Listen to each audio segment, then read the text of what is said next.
This podcast has mature language, not intended for underage viewers. Hello, this is Keenan Cage of Street Cred Sports Parent Training. I don't even know what I'm talking about, huh? Welcome to another episode of Time to Ball. Well, we're on episode number 3. Today is the first day of November. Man, this year is moving by at lightning speed. I swear it felt like I was just getting everything ready for summer training, and now I'm preparing for the end of the year. So let's get into it. Okay, first I want to start with what I call my weekly events, breaking news, things on my mind. There were a couple of things that I was gonna talk about initially, but within the past 2 days, there have been some pretty important sports happenings. I'll start off with the Brooklyn Nets in the NBA firing Steve Nash. I think that's, very unfortunate for Steve Nash, the team and stuff as a whole. There were some things that just didn't seem like it was clicking. I wanted to see the whole team get a chance to gel because I felt like with Ben Simmons, he was going to be able to do some things defensively and aid those other scorers because he loves to pass, rebound, push the ball, space the floor. He's been in and out. He hasn't looked like himself.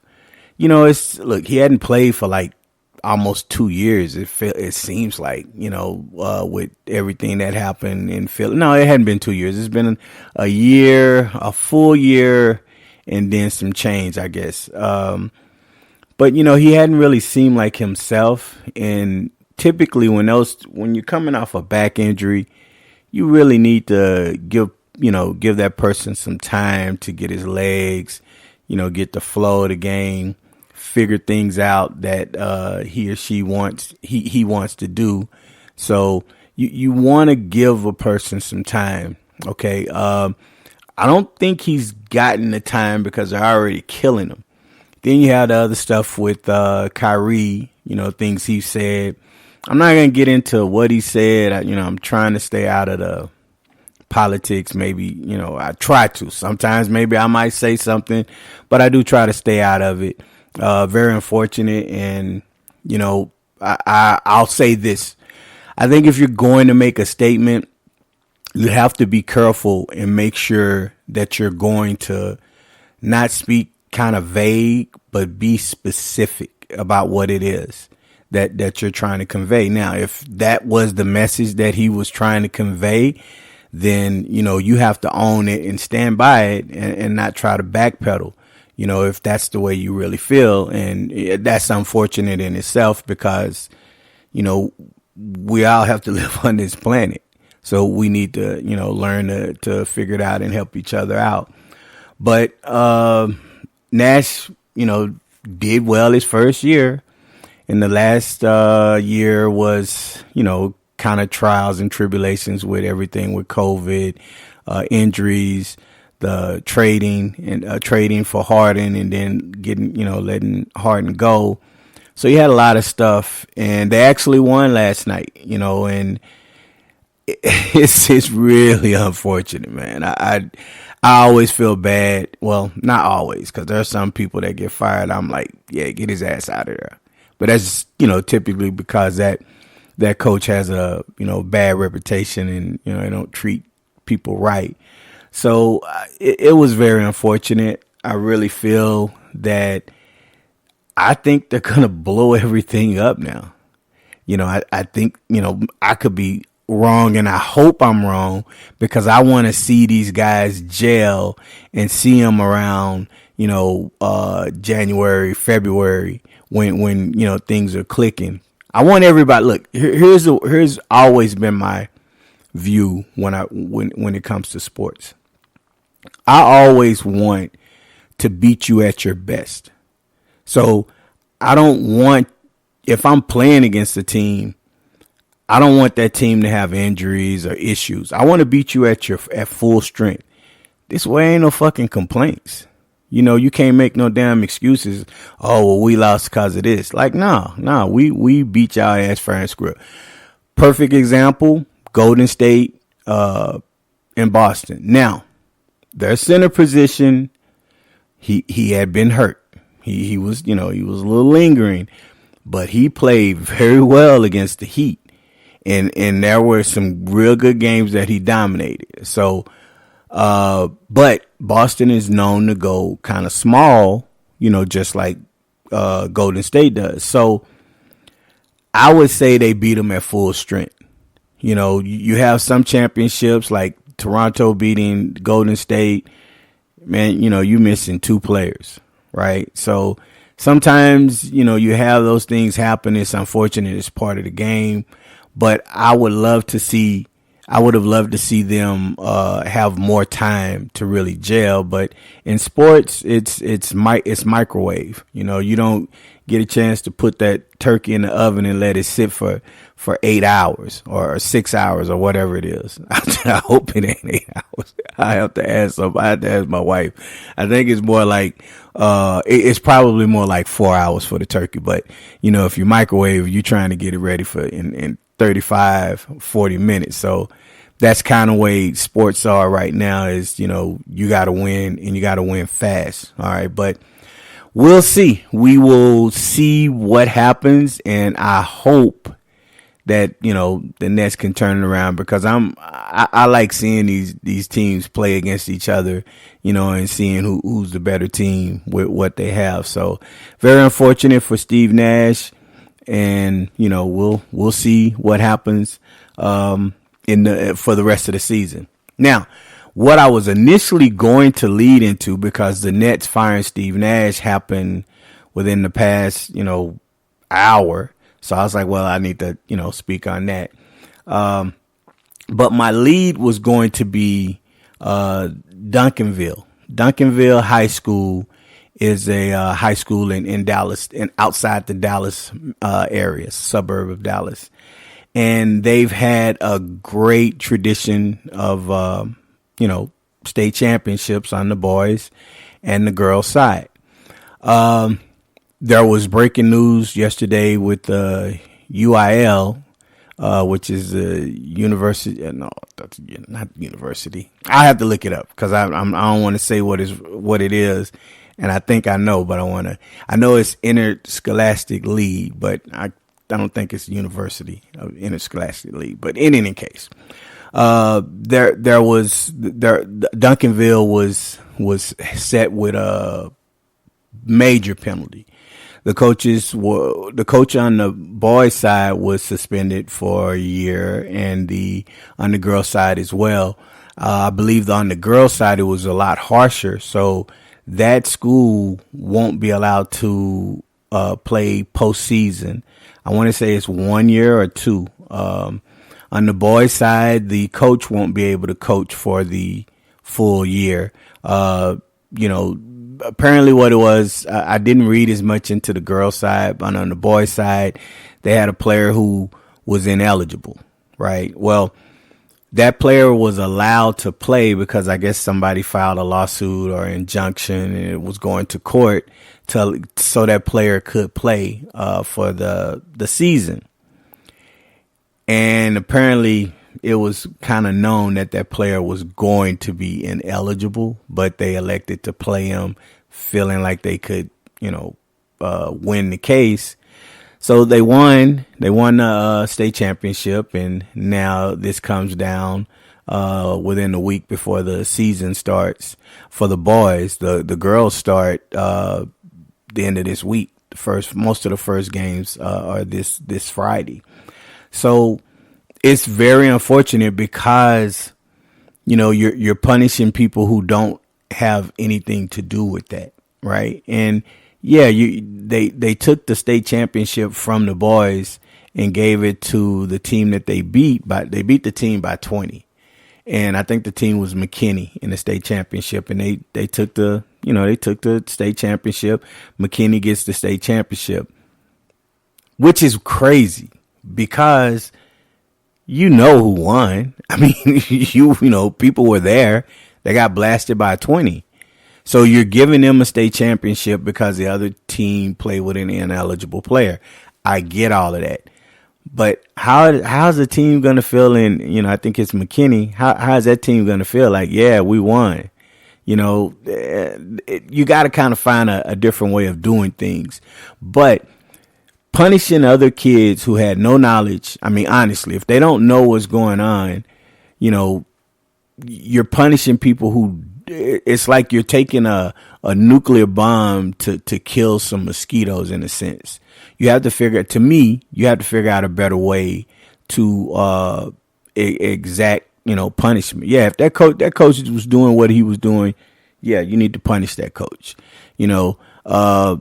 Unfortunately with kids, kids are going to go to what their parents are saying. So you're punishing the kid, but are you punishing the kid because of what the kid did or what the kid was following directions from the parents? So I don't know any of that. I just feel like it's very unfortunate for them. Now, the deeper issue, and it's an issue the reason why I brought this up is this is not the only place that shit happens.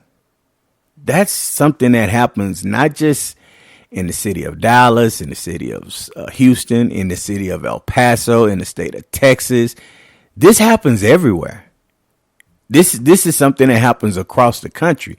I actually had a coach from Oklahoma message me yesterday and was saying, yeah, you hear about that? And I was like, yeah. And he was like, yeah, man, that shit happens everywhere. And so a lot of people aren't surprised with what schools do to try to help themselves, be in a better position to succeed and win. I don't know how you fix it because it's always going to happen. Now, the procedure, I'm really not trying to get all off into the details, but basically, if a player leaves one school, to go to another school, they have to be able to show the reason why they transferred. And there are various ways to do it.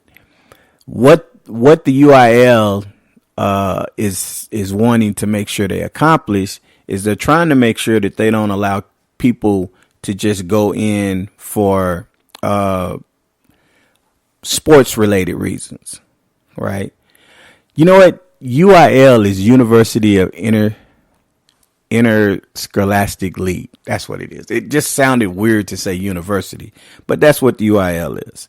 So, but back to what I was saying. It's you have to have a reason for transferring. Sometimes, if a family, moves, or they get a better job, or a commute is different. Like, or this school is going to be closer to my new job. This is going to be easier to get, my child here and back. There are lots of reasons. And my experience, some coaches really make it hard. Some coaches will not allow kids to just transfer because, for various reasons, they might just not want them to go to that school. It's kind of a spiteful thing. You don't want to play for me. You can't play for anybody else. And it's unfortunate because if you don't know, like in the state of Texas, if you don't know kind of what they do, and I'm sure I believe it's the same way everywhere, but they 365 them. So what that means is if they deem that you're transferring to a school for sports related reasons, they're going to 365 you, which means that you can't play at that level for 365 years, not years, damn. for 1 year, okay? So an example is if you're a junior and you transfer at the beginning of the season and you're playing basketball and they 365 you, that means that you can't play at that new school for 1 full year, right? Now, if you're a senior and this happens, you're done for. You don't get to play. Now, I'll elaborate on this with my situation. Now, I'm originally from Dallas, and I played at two schools. I was at Roosevelt High School, which was really good. We were really good freshman year and sophomore year. Now, I don't, I only get into what, people say here and there, but I will tell you this, and me and the guys that, that played at Roosevelt, our freshman and sophomore year, we joke about it, that when we practiced, we couldn't wait to scrimmage varsity because we love giving it to them. And I'm sure they'll say, nah, y'all wasn't giving it to us. But yeah, we were busting their ass in practice. Well, the head coach, he had a type of player. And this is something I'm going to cover in another episode because people really have to understand this. He had a type of player that he wanted. Now, I'm 5'6", and I was told, you play bigger. I was, aggressive, athletic, fast, all of those things. I didn't have trouble playing against guys who were 6'1", 6'2", and up. Didn't bother me in the least bit. But he wanted taller guards. I can respect that. The problem was that was never shared with me as a freshman, as a sophomore, then going into my junior year, right? So I'm told, man, you should have been playing varsity from your freshman and your sophomore year. Okay, all right, whatever that is. But I'm loving playing with my boys as freshman and sophomore. Going into my junior year, some of them get moved up, but I'm still on JV. I didn't understand it. And then the JV coach, who was new, happened to tell me, well, he don't really like short guards. He wasn't really nice about it, but that's basically the message. So when I, explained that to my parents, my old man, he was a force. He was a force. And his initial response, his initial thought process was to go over there and beat his ass. And the head coach, feared my father. A lot of people feared my father, right? So, but we looked at it and said, well, fuck it. He was like, fuck it. If he don't want you to play for him, we'll take you somewhere else, So I got transferred to Lincoln. Now, I don't have concrete evidence, but the word was that he was trying to get me 365 for transferring. Now, I was moved to stay with my grandmother and my great grandmother. And my great grandmother at the time, she's elderly, so I was living with her, helping her out and stuff and going to school. So, that was signed off in a sense, but I wasn't allowed to play varsity right when I got there, right? So I had to wait, which was kind of messed up. So he was able to kind of do it, but, not fully, right? And the coach at Lincoln was loving me, back when we played them my freshman and sophomore year. So his words to me was, one man's trash is another man's treasure. He wasn't really calling me trash, but I got the message. All right. I understood the message. So that was my experience in, dealing with transfer. Now, here's my problem with that situation. If you don't want that person, let that person go. Let him go. Don't hold on to him. Don't try to keep him from going. So I want to make it clear that there are some very valid reasons for people transferring. Then there's some other reasons that are, you're just transferring just because, you want to form a super team or what have you. Look, to me, each their own. Play. If I'm playing against a team and they stacked, I want to go up against that team. Now that's just my mentality. Not everybody's like that, but my mentality is such that I want to play against you and see what's going on. So, we'll get into that. I promise you, because I'm going to have to expand on that as far as, how people transfer and stuff. And then like with college, I think it's gonna start to trickle down to high school, because there's this transfer portal in college, which allows a kid, if they go to a college, they sign, they're at that year. If they don't want to stay after that year, they enter the portal, and now they can transfer and go and play and be eligible right then. It used to be you had to sit out a year, but those things have changed. I really feel like it's coming to high school, because it's too murky. The waters are too, cluttered with dust and debris, so you can't see and you don't understand. So they're going to have to figure something out, because this shit is happening everywhere, right? So I do want to speak on, trick-or-treating, because yesterday was Halloween. For the past few years, we when we first moved in our house, we had tons of trick-or-treaters coming. We were like, damn, so where these kids coming from? Right? And it was, a normal thing. Well, the past few years, I was going around trying to give people candy because they weren't coming up to the house. I was like, man, y'all want no candy? And then I thought to myself, yo, that's some kind of creepy shit that you're trying to walk around and give kids candy on Halloween. So we ended up with a lot of extra candy, which, hey, as parents, you don't mind, because that's sweets that you can eat when you're watching your shows and stuff.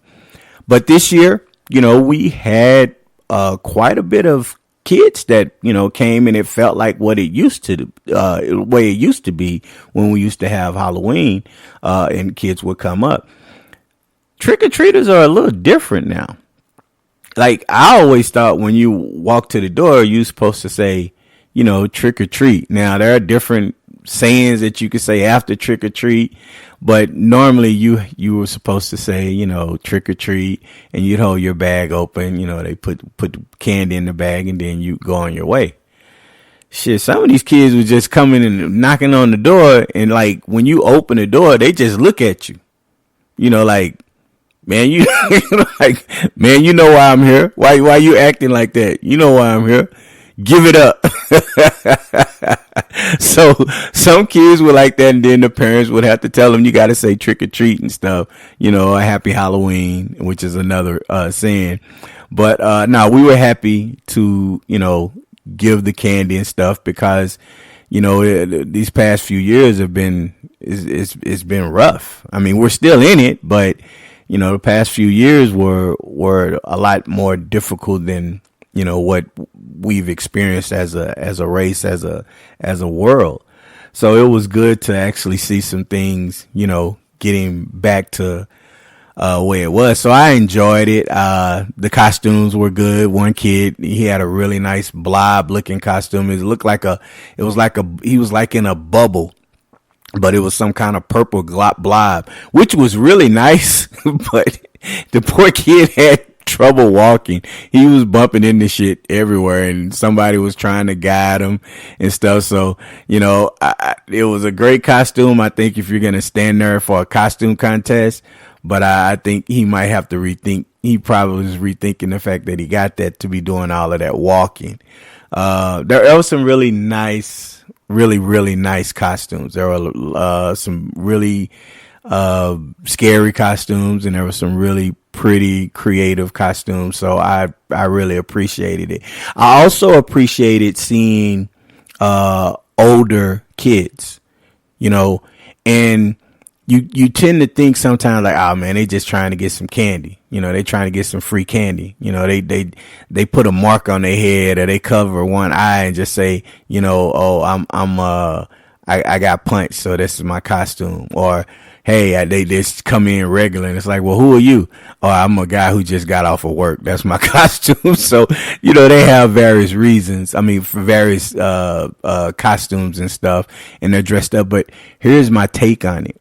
And I read this somewhere. They could be out doing other things, right? They could be out doing bad things. So you want to make sure that, you allow these kids to celebrate a part of their childhood, because it's keeping them, they say it keeps them innocent. right? And so to see, 13, 14, 15, maybe even 16 or 17-year-old kids walk up to our door and say trick or treat and be respectful, I'm a ride for that, because not to say that I'm not implying that these particular kids were, out, they would be out doing bad. I'm just saying the thought is you rather know that kids were, if you have opportunity to be gracious and spread joy to a kid, then, that could go a long way, right? So you want to make sure that if they show up at your door, that you celebrate them and you're nice and kind to them, because you never know how it could affect someone. Next Style Designs. Next Style Designs makes quality shirts or custom apparel for all occasions. Next Style Designs. Mind Inc. Mind Inc. offers a wide array of digital media. Mind Inc. asks, are you using your mind? Southwest Basketball Showcase Recruiting Service. The link between your coach and your dreams. Maracay Zero Down Solar. Call Greg Suber for your solar needs. PCS Plus is the carpet service for all your cleaning needs. Okay, so let me get into my basketball training ideology today. All right, so here's what I'm going to speak upon. And the reason I'm going to speak upon this is, weirdly enough, this was something that I had to cover last week with a kid. It's the use of the power dribble. Right now, what is the power dribble? Power dribble is when you're in kind of a protect mode. So let me give you a visual. So let's say you have the ball and you're at the top of the key, right? You have the ball, the defender comes at you and they're a little bit more aggressive. So you want to protect the ball and you want to start dribbling. So if you have the ball in your right hand, what you do is you have your left side, your left foot in front of you. So you're kind of standing, imagine it like a T. So if the defender's 2 feet, are at the 3-point line, you're going to have your left foot, in between their 2 feet. So you kind of create a T. They're the top of the T. You would be the long stem, I guess. I don't know, that sounds odd. But in any case, I'm trying to convey the visual of doing it. So in any case, you have the ball, you're dribbling, right? And you have your left arm to protect, to keep this defender from trying to take the ball. Well, a lot of times, I would say 85 to 95% of the time, when kids are doing power dribble, they're doing it incorrectly because they're not actually protecting the ball. So here's what I mean. While they're standing and they're standing at a T, the left foot is in between the defender's 2 feet as they're standing there. Well, that allows the defender to just reach in straight to try to, take the ball. Now, a lot of kids, when they're dribbling, they don't dribble the ball outside of their right foot. A lot of times they're bouncing the ball in between their feet, right? So the ball, if I'm dribbling with my right hand and I'm dribbling it inside of my right foot, it's more towards the middle of my body, which allows the defender to just reach in and hit the ball. What you should always do when you're in a power dribble, if you're dribbling with your right hand, you want to make yourself wide and big. So you spread, you have your feet wider than your regular base, and you dribble the ball on your right side behind your right foot. Now, here is the key component that allows you to be able to keep the defender from just reaching in. It's the angle that you're standing when you're standing in a power dribble. So when I mentioned that the left foot was in between their feet, if I'm dribbling with my right hand and the defender is standing across, at me in that T formation, Rather than have my left foot in between their right and their left foot, I'm going to have my foot outside of their left foot. Okay, so now I'm at an angle. Being at this angle, I've now taken the defender's ability to just reach in, right, to the ball, because now if I have my arm out, which is extremely important. Most kids, when they're doing the power dribble, they keep their arm like right next to their side, but you have to extend that arm out because you want to keep that defender from reaching in. If he or she's pressing upon you with their chest, if you're not moving your arm out, then now they're right up on your shoulder, and it allows them to get closer. But if you have your arm out, not extending, not pushing away, but if you raise your arm, so now your elbow is at a 90-degree angle, you can keep that defender a good 8 to 12 inches further from you, which is big when a defender's trying to reach in. So it's very important that I would say that the three most important things in learning how to correctly do the power dribble is your foot position. You need to be at an angle and not straight. This way the defender can't reach in. Okay. Second part is you need to have your off arm out to where, you can keep the defender even further off of you. Okay. Third would be to not dribble the ball inside of your feet, but outside of your right foot if you're dribbling with your right hand. Okay. It's important. You want the ball to be just to the right of the point of your feet. Your point of your foot, rather, is where you want to bounce the ball. So it's outside of your right foot, but it's a little bit more in front. And that's because if the defender tries to dart behind you, you can just kind of shift and turn, and you're keeping the ball at an angle to where he or she's going to have to go around you and not straight through you. Now, there's actually a fourth one. I'm sorry. And there could be 5 or 6, but I was just going off the top of my head. You have to be looking up and looking over your shoulder. So if you're in a power dribble, dribbling with your right hand, you need to be looking over your left shoulder to survey and see if somebody's trying to run up and trap you. And also, if one of your teammates cuts back door, you can whip that ball to him for a nice pass. Okay, you can run the offense. Now, one other thing that I've noticed is kids tend to panic when they have a defender on them. And this isn't just, like elementary. There are kids that panic when they're middle school and starting to play higher level high school because of the fact that they're not used to having. Okay, so when you play city league teams, a lot of times, and maybe AAU, they run offense, but you're really showcasing stuff. So, and look, I'm not knocking. I'm not, saying anything bad. I'm just saying most of the time you're not running offenses the same way that you're trying to run offenses in high school. Now, this is just information that's been shared with me and stuff that I've seen, okay?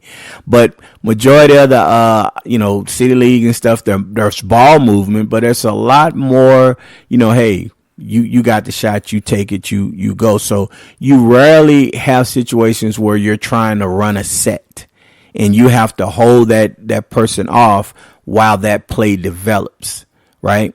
And some kids that are playing in city league and travel, they're not as used to that when they're running an offense in high school.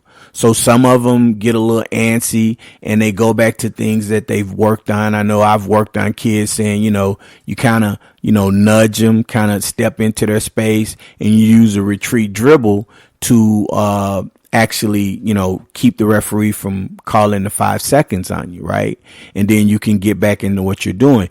But you do need to be able to have a comfort at just holding this person off, right? So that's something that I've taught some of my elementary, middle school, and high school. And I will tell you, they come back the following week and they say, you know what, it really worked.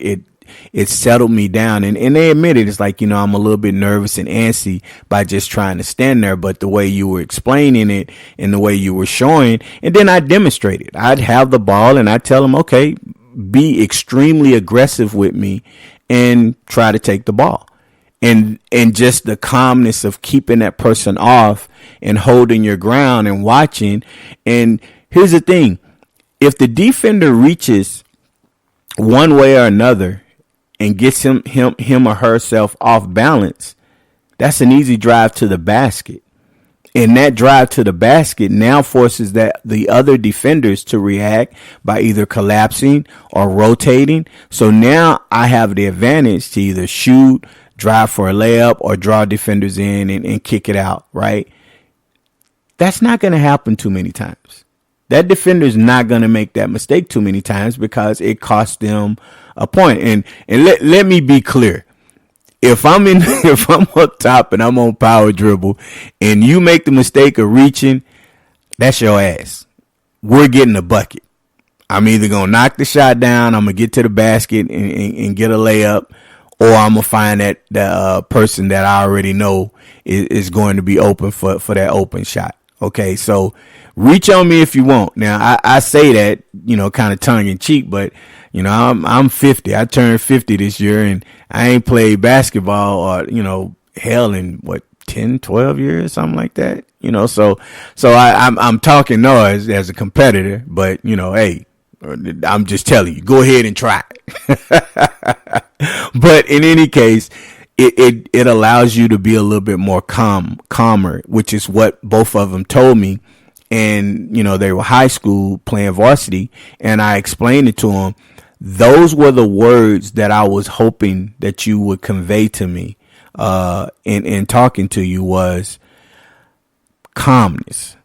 Not worrying so much about if this defender was going to try to sneak in and reach because of the way you were not holding them, but keeping them off of you. Okay, so that's something, and I'm going to be putting video to links, or hopefully links with videos for these different things, or I'm going to figure out how to put them up there. So when you want to go look on my YouTube channel, you can actually see, hey, this is the video with Power Dribble. That's what he was talking about. So it's forming, it's coming together. You know, I got to get stuff going, but this will be something that you will visually be able to see me talking about it. Okay, so just give me a little time, not too long, and I'll get it up there for you. Now, second part of my ideology, basketball training, is bringing up making a team. Now, here's why I bring this up. Because right now in high school, you know, these past week or two, this is when kids were trying out for their teams, you know, to see if they could make it. Some made it and some didn't. Now, we had some kids that had never played basketball and they wanted to try, and, you know, we would train them, get them ready, give them all the fundamentals and stuff, and, you know, try to help them as best we could. And I'm always honest with the kids, because I tell them, look, I can show you everything, but one thing that you're going to be lacking as you go in to try out is experience and understanding the speed, because you've never played, right? You've never played in organized basketball. And some of those kids, you know, unfortunately didn't make their teams. Most of them, now all of them would say, well, you know, hey, I didn't get cut. The stuff that you taught me was great. It helped me tremendously with my shooting, with my dribbling, with my layups. But then I was lost when we were trying to run, you know, 2-on-2 or 3-on-3 drills, simulating game situations or up and down the court. There were a lot of things that I didn't know, and I was lost. And they professed to me, like, you know, I see what you mean. And my message to them was, you know, you can't get discouraged, because you can always come back from this. Here's why I say you can't get discouraged. My 7th grade tryout experience. So when I grew up, and I'll expand into this because someone's asked me before, what is street cred sports? How did that come about? And, I had to tell them kind of the story of what it was and why. But in 7th grade, I went to try out for my middle school team.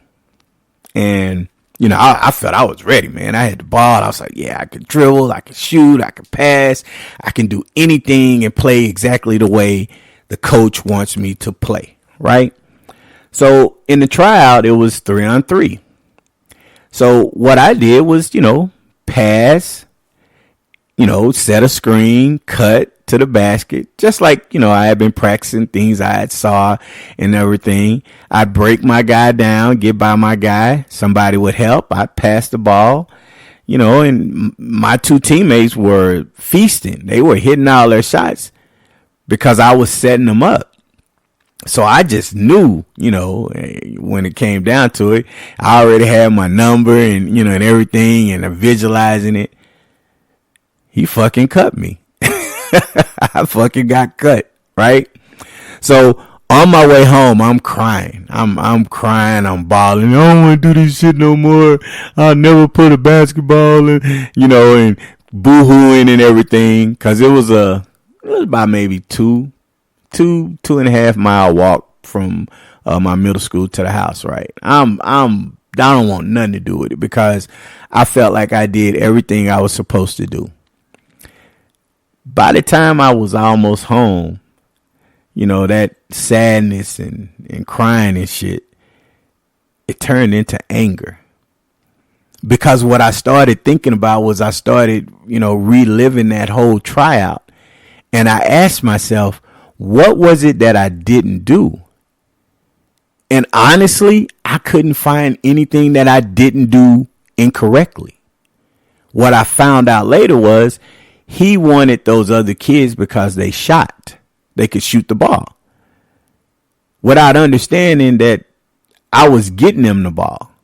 Okay, now, I'll say this. He was also the football coach. So he knew football. Now, in a lot of middle schools across the nation, you have coaches who are not basketball coaches. They're helping out. Now, I want to say this respectfully.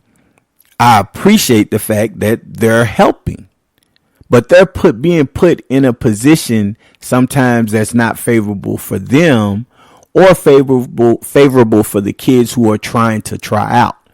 Because if you don't know the game, how do you know what you're looking for? He looked at people scoring buckets, but not understanding that those kids weren't getting buckets on their own.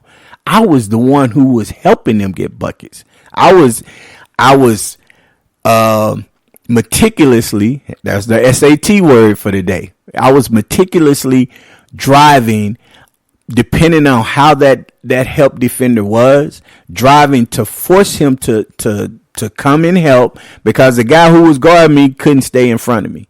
And I was giving that guy a shot, right? So I knew once I passed him the ball, he was going to get a wide open shot. All he had to do was knock it down. So, all right. So I knew what I was doing.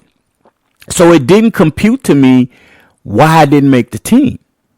And then the guys who made it and everybody who was on the team was scratching their head, telling me, I don't understand it, Keenan.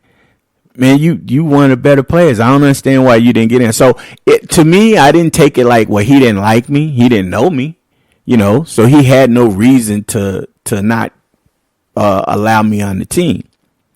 So instead of, at the time, I was like, I'll never play basketball. Fuck that. I don't know what other sport I'm going to play, but it's not going to be basketball. Then I got to anger because I wanted to prove to him and prove to everybody on the team, although they knew I should be on the team, y'all know what's real. So I worked harder. I didn't try to fix stuff that were deficiencies. Obviously, at that age, you're going to find out the things that you need to get better at. So I don't want to make it sound like I was just, all world and didn't have any weaknesses, because if I didn't have any weaknesses, I should have made the team, right? I get that. What I'm saying is I turned into a little bit more of an aggressive player looking for my shots.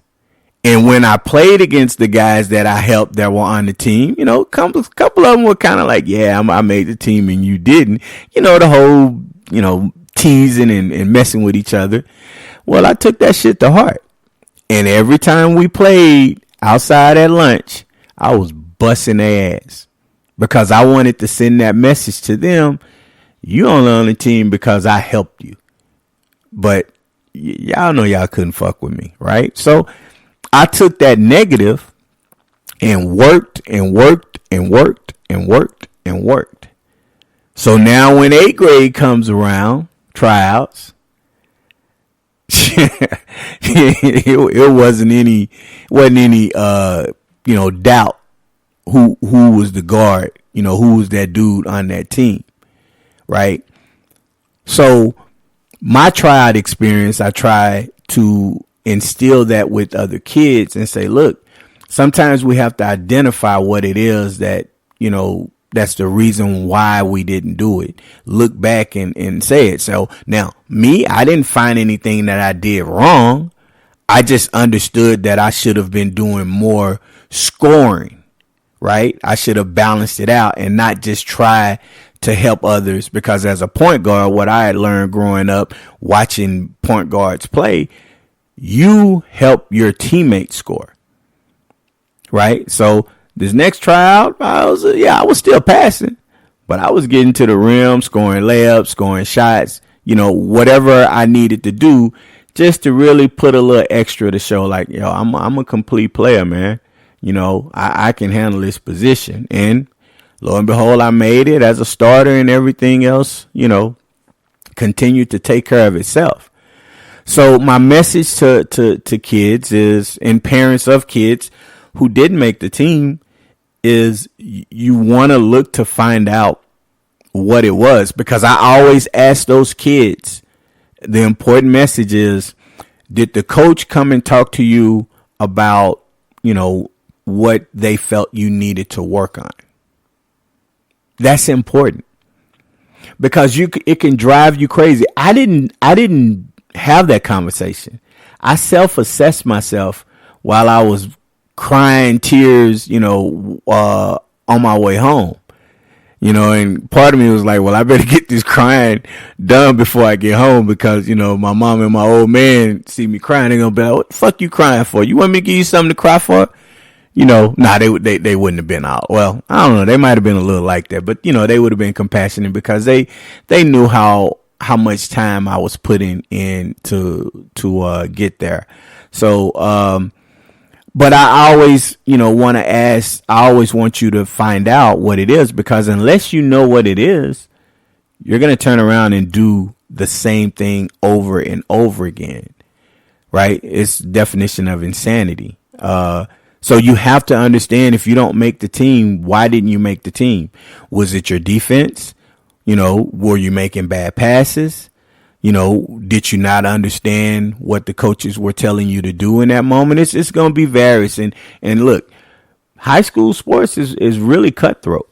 It's really cutthroat. Some of those coaches don't want certain players, so they're going to try to put you in position to fail. It's sad. And not all coaches, some, because some will have, who they want on their team, and they might not be looking for others. And it's because you build bonds with some of those kids, right?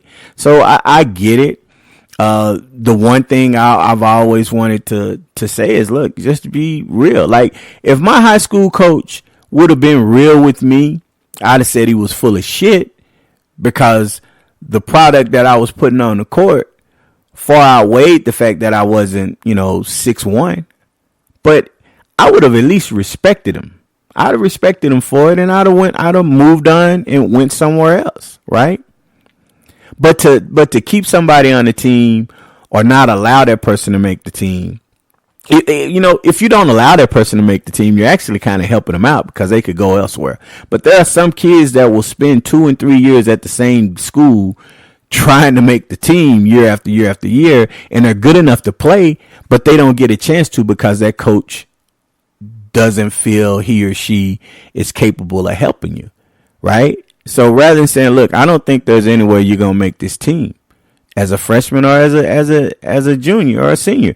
I don't buy that. If a kid works and busts his ass and becomes really good, I don't buy that you can never make the team. But okay, that is what it is. At least be real and let that kid go somewhere.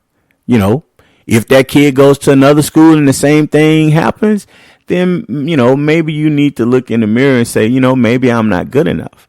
Because there's an end in sports.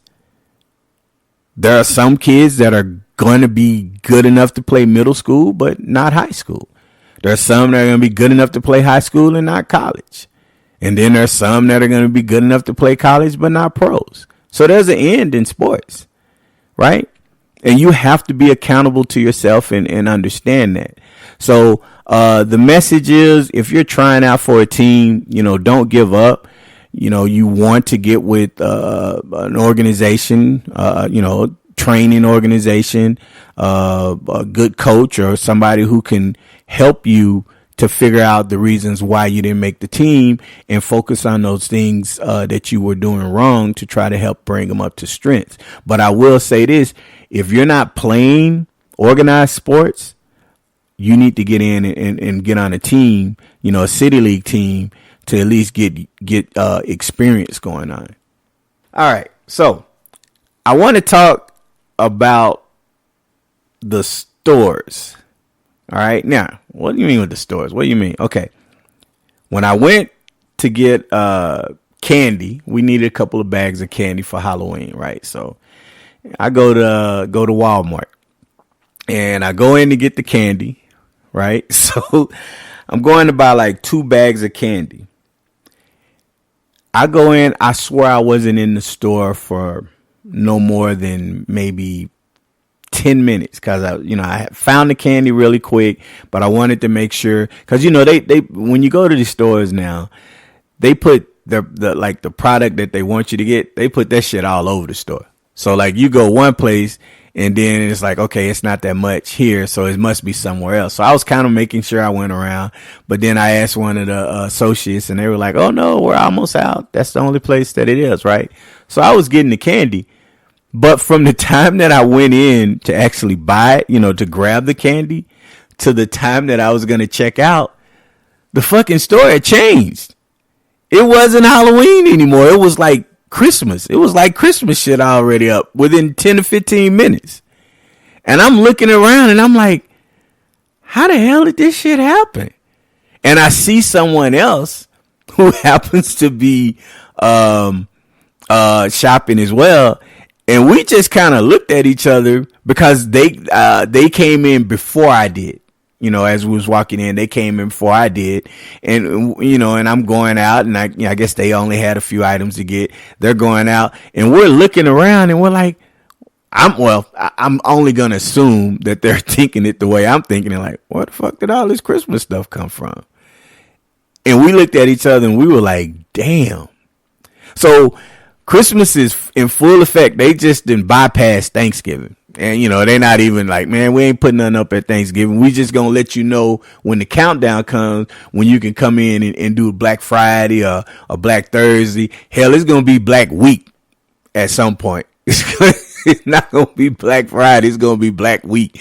You know, they just, you come in any day of the week and get on these specials. But it was, yo, that shit was insane. Like, and I'm like, yo, what kind of workers do you have that could get, you know, stuff up in like 10 minutes? I mean, okay. Am I exaggerating a little? Yeah, probably. But it was Christmassy. It was Christmassy. I was expecting to walk out and see the Salvation Army Santa Claus ringing his doorbell already. You know, I was expecting there to be some like snowflakes that they had created to be dropping to the floor, and you know how they use the cotton and shit on the floor, it makes you feel like it's snow, you know. So yeah, I was expecting all that from that 10 minutes. They were putting that shit up quick. So if you go into the store today, you ain't gonna see no Halloween. And you're damn sure not going to see them advertising for Thanksgiving. They're already ready for Christmas. So you got to make sure that you appreciate, like, if you were going to take pictures, you should have been taking pictures when you were going in. I should have took a video camera. I should have started recording it, because y'all probably like, yeah, man. Yeah, all right. Okay. Yeah, they had it up that fast. No, that shit was up fast, like super fast. So yeah, but that was that. Now, I do want to mention things that I heard growing up, but I didn't know what it meant at the time. Okay. Now, full disclosure, I still kind of don't know what this means. I just, I know what it means, but I don't know what it means. And I've never really asked what it means. But there's a saying, and I'll probably say this is in the black community. Okay. There's a saying when somebody cooks something and it's really good, the line is, you put your foot in this, right? First time I heard my dad say that to something my mom had cooked when I was younger, I was kind of like, ew. Why she put her foot in it, right? Like, that's kind of what I was thinking. And, she kind of chuckled and was smiling, like, thank you. And then I'm like, well, why is she thinking it? Like, what does that mean? But it must have not tasted nasty because he's still eating it, right? Now I understand that it's a compliment. I still don't know why that line pertains to complimenting somebody. You put your foot in this, but it is a compliment. So if you happen to be around somebody who uses that term when they're eating the food and you hear them saying, ooh, damn, well, you put your foot in this, that's a good thing. That doesn't mean that they think the food is nasty. Okay. You got to understand that, because you're not going to hear, ooh, shit, damn. Ooh, yeah, this is good. You put your foot in it. It's going to be like, yeah, shit. What the hell did you do? Right. That's how it sound. And that's the key to let you know that, that the food wasn't good. So that's one thing. And I'm going to try to get clarification. I'm going to try to talk to my moms and get clarification as to the origins of you put your foot in this, because I'm not the only person that's found this out and realized it, right? There are other, like, I grew up thinking, well, that was just something that we said in our family, right? And then you're around other people and, like, I'm from Dallas, I live in El Paso, I'm around other people and you hear them say something and you looking at them like, man, how you know that? Did you steal that from my family? And then you realize, no, yeah, it's a widely used term.